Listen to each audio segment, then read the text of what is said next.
I'm David Hoffman, filmmaker, and I'm making this clip hoping to help my subscribers and others who want to get in touch with your creative self, to explode your creative self. So I made some notes designed to help you find your creative self. Here we go. Number one, get in touch with your individual you. Now, there's a lot of debate on my YouTube channel these days about being an individual versus being part of a group. I find to get in touch with your creative self, to be able to express yourself creatively, however, you need to know what's individual about you. How are you different? How are you unique? How do you see things a little bit askew? All the creative people I have ever filmed or watched see things a little bit odd, a little bit different, their own way. You've got to know what your own way is. Think about yourself as an individual. Number two, you've got to open the door to your own mind and listen. What are you hearing inside yourself? What thoughts are you thinking? Don't judge them, just notice. I'm thinking that, I'm thinking that, I'm thinking that. And notice your feelings. They're very different. As you know, feelings are not accurate necessarily, but they're what you feel. My wife is a great instinctual person, way more than me. She's constantly having instinctual reactions. Those instincts are critically important. You know, they say there are at least 9 senses. I know 5. We all know 5. And then the 6th, they say, is instinct. It's a sense. Some people have it more than others. But getting in touch with your own, hearing the noise in your mind, hearing the comments, really helps when you're searching out your creative self. Number 3, allow yourself to hear your own judgments. You know, there's a debate on my channel about whether it's good to be judgmental, I think it is, or not. I think you should be judgmental, but without judgment about your judgment. Have the judgments, everyone does, I think, but don't judge the judgments as important, as correct, as fair. They're just your judgments. In other words, what I'm really saying is listen in, because in you stands creativity waiting to express itself, or creativity that has already expressed itself, but you may not identify it as creative. Why did you pick those particular shades for your window? Why did you buy that plant? Why did you tend to go towards this car? They're all aspects of you as an expressive individual. Number 4, know your strengths and know your weaknesses. Not easy. I have a relative who wanted to be a basketball player. He was 5'8" and he wasn't particularly good. He didn't have a strength in that area, but he didn't care. They tell you don't care, have your dreams and do them, but I feel judge my skills. For example, I am not a great writer. Other people are. I'm a very good cameraman, but I'm not a great cameraman. I'm not a particularly confident guy when it comes to women. All these judgments about myself, all these feelings about myself help me to know my strengths and my weaknesses. A guy once said to me, "You have a family?" I said, "Yeah." He said, "That's a weakness because you can't focus on what you want to do." He said to me, "Let's say you don't have a family. That's a weakness because there's nothing really motivating you as a male." Either way is a weakness.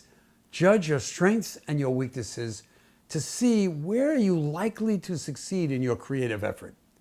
That isn't easy to do, but it's worth doing. Number 5, ask a lot of questions. I think I have a Sam Keen quote here. He says, "Nothing shapes us so much as the questions we ask." Ask a lot of questions. It's not frightening. In fact, you may not have answers, but ask yourself all the way along any effort to be creative about anything. Ask questions. I want to know more. I don't know about this. This is not authentic to me. This is not real to me. This is real to me. This touches me. Ask a lot of questions. I find questions are my greatest ally. As you can tell, I interview a lot of people, and I interview them with a lot of questions that I genuinely have. You became a soldier. You experienced Vietnam. What was that like for you? I mean that. I ask a lot of questions of myself and of everyone around me, as opposed to being embarrassed about asking questions. I'm the opposite. You could say I'm a pain in the butt with the questions I ask, but most people enjoy giving answers if they genuinely feel that you care. Remember how the mind works. Here's a part of how the mind works. It can't stand chaos. It likes to have a reason for everything, the mind. So if it's chaotic and you don't really know how you think and you don't really know what's going on, you will come up with a reason. There's the classic case from the 1950s. They were testing people, I believe, who had epilepsy, and they had cut the brain stem so that the left and right hemisphere were no longer connected. Close one eye, sit the person down, put up a sign that says, get up, get a glass of water from the sink, sit down and drink the water. Person does that. Doctor says, why did you do that? Well, because you put up the sign. Try the other eye. Now block one eye. Now they go to the eye that doesn't have language. And they say the same thing, do the same thing. The person gets up, gets the water, sits down, drinks the water. Doctor says, why'd you do that? Person says, I was thirsty. Where'd the mind come up with that? It made up something because you've got to have an answer. You can't stand chaos. Now, to be creative, you have to put up with a certain amount of uncertainty all the way along. You're just not completely sure about this. You may be sure about that, but you're not sure about this.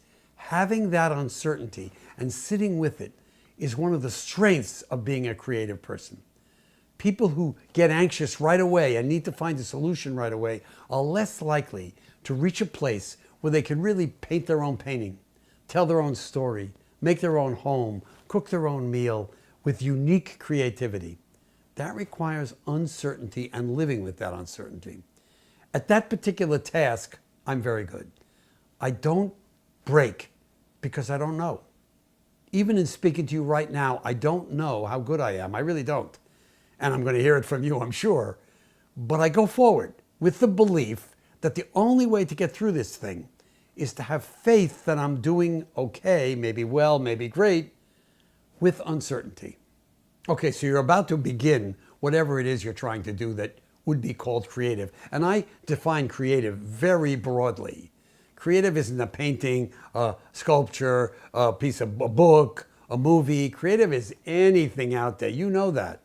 I look at people's homes, and so often they're uncreative, and so often they are. Somebody's done something which is completely, uniquely their own. I want to remind you of one thing before you begin, and that is we all have, and particularly in the creative space, perfectionist sides. I have them. It's never good enough. What I'm doing right now is clearly not good enough. You've got to be able to put up with your perfectionist side and not let it stop you. When the perfectionist in you stops you because you know it's not what it should be, you stopped unfairly. No one ever achieves perfect, I don't think. At least I never have. And when I'm all done, if I look at it too often, I've criticized the hell out of it, and I'll probably remove the video. So I'm not going to do that. I'm going to let the perfectionist noise go on, but I'm going to go forward towards the completion of this video, toward the completion of my creative effort, because what I really desire is the creative process. I'm not just after the conclusion, the outcome, the video. I like the process. I like speaking with you. I like thinking this out. I appreciate that process, and that moves me forward when the perfectionist in me might just cut me off. I hope this has helped you. I'd like every person on the planet to feel creative because it feels so good to express yourself, the selfness of you, the visions, the feelings, wherever you're doing it and however you're doing it. I went to a museum exhibition just a short time ago, and I saw a guy who made sculpture out of the fluff that's there in the clothing dryer. You know, when your clothes dryer, there's this little like foof. He made foof into sculpture. Is it creative? You bet. Is it crazy? You bet. Was it interesting to him? Yeah. People who collected bottle caps were the same to me. They were pasting them up and doing all kinds of things. There's a million ways to express yourself creatively. And I know this, it's a human pleasure to do so. Thank you very much for hearing me. I hope this has been helpful to you. That's my goal. I'm David Hoffman, filmmaker. Please subscribe. And if so inclined, Patreon helps me a lot to continue. www.patreon.com/all in a day. All in a day. That's me. Thank you. Take care.